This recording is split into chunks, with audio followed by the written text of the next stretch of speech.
Hi అండి, అందరికీ నమస్తే.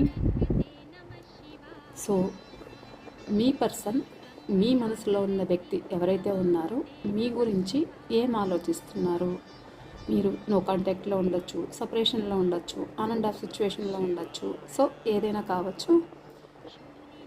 సో మీ మనసులో ఉన్న వ్యక్తి మీ గురించి ఏం ఆలోచిస్తున్నారు అనేది అయితే చూద్దాము.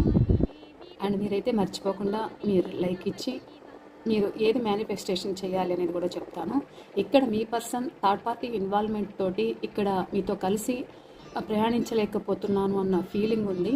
చాలా బర్డన్గా ఫీల్ అవుతున్నారు. భరించలేనంత భారంగా మీ రిలేషన్షిప్లో భారంగా ఫీల్ అవుతున్నారంట.